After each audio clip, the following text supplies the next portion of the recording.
Afternoon, everyone. Can you hear? Can you see? Can see you, can hear you. We can, thank you. Okay, guys, we're at it again. Thank you very much for joining us. Appreciate your time. I've got head coach Stefan van Rooyen and Captain Berger Willendal. The floor is now open. Ivan, Janja, if we can start with a bit of an injury update. I mean, obviously your hooker is not there, and if you can just tell us how serious and exactly what the issues are. Hi there, Jan. Yeah, unfortunately there is, just admit people, sorry. Yeah, Jakob Visagie got an AC joint. Luckily it's not that serious, so might be back in next week, if not latest the week thereafter probably. Unfortunately Tuesday we lost Peter. Looks like anything between on average about 4 to 5 months. So yeah, that's unfortunate. Rugby is a collision sport, so it's not great for Jaco and for Peter, but it also opens the door for someone else. Was it just an accident in training, or what happened? With Peter? Yeah. Yeah, just an unfortunate incident in a mall stop. His arm got caught in a awkward position. How much of a setback is that for the campaign going ahead, and in terms of the plans that you had for the next 2 weeks? Yeah, obviously, he's our main line-out caller.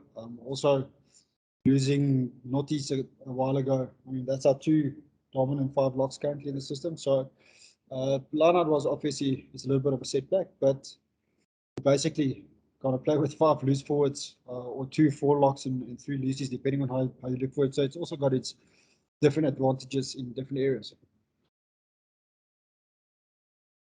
I was just about to ask. I mean, obviously you don't have a specialist 5 lock, and your lineouts hadn't been the greatest. I mean, there were some issues last week as well. How do you deal with it? How do you cope with it?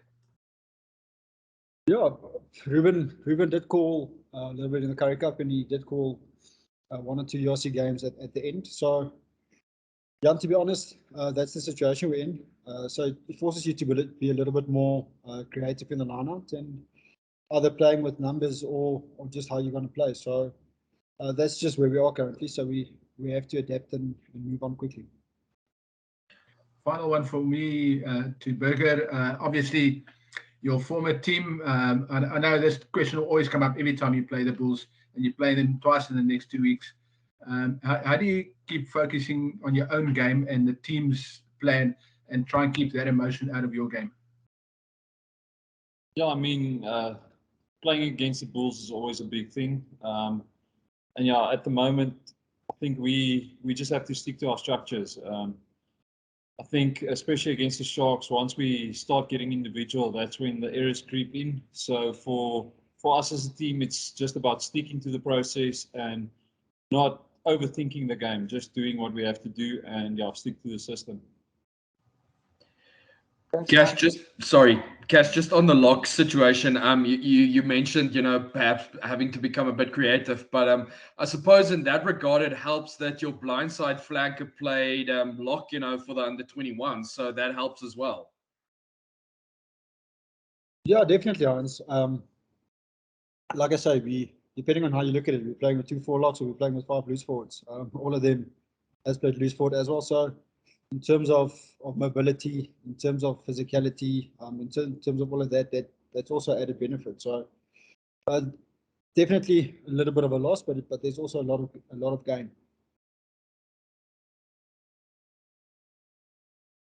Thanks, Heinz. Coach, Jake White just said in their media conference that he doesn't expect you guys to come hard at them at the front, and that the injuries will stop you to, I wouldn't say to be a real threat to them. Do you have any surprises for him? Carl, I don't think there's any South African derby game which won't be physical and will not be a massive battle up front, especially. Even more so when you play against a big physical pack like the Bulls. So Yeah, we know it will be a physical game. We know it's going to be a set piece, dominant orient kind of game with a fair bit of kicking. So I think we really prepared well this week, and it's up to the boys to do the job tomorrow afternoon. Thanks, Carl. Hi, Coach. It's Morgan. I've got just two questions. One to you. The introduction of Emmanuel instead of Ruan Strali, what's the thinking behind that new combination at loose head? Excuse me, in the loose trio? Yeah, Morgan, I'm just honestly, Ruan is our second caller. So it's just what it is. So he can come, we can use him off the bench depending on what the need is. You can either go to lock or you can go to loose forward. So again, just a bit of versatility in plan there for us. And Emmanuel is similar to Vince, nice and physical, quick player. So like I said initially, great opportunity for him to show what he's got tomorrow. And then my second question is to Burger. That backline, when we compare the two backlines, the Bulls and what's been selected by you guys for tomorrow, it's going to be a very exciting clash, it seems. It's very quick and very physical midfield, a very quick outside three, and then you got your calm heads at 9 and 10. How are you guys going to go about stifling the Bulls' attack while also taking your opportunities? Yeah, I think like Coach mentioned, it's all going to start up front. I think whatever pack gets momentum and gets the team on the front foot, it's easy to attack from if your pack is going forward. So for us, it's going to start at the set piece battle, and then, like I said, not trying to make it individual, stick to the system. I think we know what the Bulls can bring. So they're very game line focused, so we have to man up in defense and get off the line, and we can't give them easy momentum, especially on the edge. And yeah, hopefully when we have the ball in hand, we can actually put them under a bit of pressure, get us into our attack shape and play in the right areas of the field as well. Thanks, Morgs. Any other questions? Ross? How's it, guys? Yvonne, how important, is this game to, sort of bounce back from the Sharks' loss and looking ahead to an away game against them next week, and then obviously the Storm is coming up? Yeah, it's massive, Ross.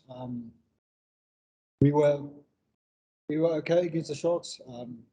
Not really consistently good enough for the 80 minutes. So it's really important for us to bounce back this week at home. Also with playing the Bulls again next week at Loftus. So yeah, it's a big game for us. Like I said earlier, good week of preparation. Really looking forward to see 3 o'clock tomorrow afternoon. And then how important do you see the breakdown battle being? The Bulls have made they've named a really strong back three there in Elric Lowe, Onabuota and Marcel Couture. Do you think it's going to be a massive one for Frank Horn and the guys to front up against? Yeah, definitely. I think it'll be a big focus point from their side. I think if they change room, I would assume that they'd probably say that if we get quick ball, then we can be quite dangerous on attack. So guys like Marshall and Bismarck and Grobbies and all of them, they've got quality poachers as well. So I think it'll be one of the main focus points from their side. And I mean, for our attack to work and for our defense to operate. I think the instance in the game that happens the most is the breakdown. So obviously the breakdown is going to be one of the main focuses tomorrow from both teams. Thanks very much. Thanks, Ross. Anyone else? Yes, Walter here from Lions World. Just wanted to also say one of the problems last week against the Sharks was the sharpness and the focus and just too many errors. Is that something that you guys focused on in training this week to prevent that from happening again? Hi there, Walter. yeah, we did make too much errors last week. I think obviously the 80 minutes under our belts is automatically gonna help and assist with that. And we did put quite a fair bit of emphasis on it, and the guys really responded well this week in intent, effectivity, and error rate really dropping down in training. So if you make vital errors at the wrong time, or you make silly mistakes at this level, you will get punished, like we saw last week. Thanks. Thanks, Walter. Anyone else? Other Morgan? Heinz? Yeah, Heinz? Thanks guys. Cash, ek wou net eintlik vir interessantheid gevra het. Jake het genoem, een van die interessante dimensies wat nou met hierdie derbies gaan kom is, as mense in die toekoms Champions Cup gaan speel en dinge, dan gaan dit gebeur dat jy waarskynlik teen sekere teenstanders, jy weet, 2 weke in 'n ry moet speel. Jy weet, en hy het gesê dis nogal 'n interessante dimensie wat dit bring aan jou afrigting en voorbereiding, maar so ek wou net eintlik gehoor het by julle, hoe het jy eintlik voorberei vir hierdie wedstryd? Berei mens maar nog steeds, jy weet, net vir daai week se wedstryd, of is daar so 'n bietjie in die agterkop, jy weet, 'n strategie wat vir jouself, of 'n stem wat vir jouself sê, ek moet dalk 'n bietjie net, jy weet, in ag hou dat ek hierdie ouens weer op hulle tuisveld volgende week speel? Dankie Hans. Ek dink is 'n bietjie van beide. Daar in die coaches kantoor is daar altyd gesprekke van 'n bietjie skaak, veral as jy ouens 2 naweke in 'n ry speel. Ek dink vir die spelers is die proses rondom die voorbereiding vir die wedstryd belangrik. So in daai terme fokus ons week vir week in terme van spesifiek net vir die Saterdag, maar ek meen in die grond en in die beplanningskamer sal altyd bietjie van 'n skaakspel wees. Thank you, Heinz. Can we take 2 more questions, guys, before we close? 1? I'm all good, thanks. Thanks, guys. Thank you very much. Thanks, Appreciate everyone. it. Cheers, guys. Thanks. Thanks a lot. Bye, dankie. Just guys, all the best. Thank you. Thanks, George.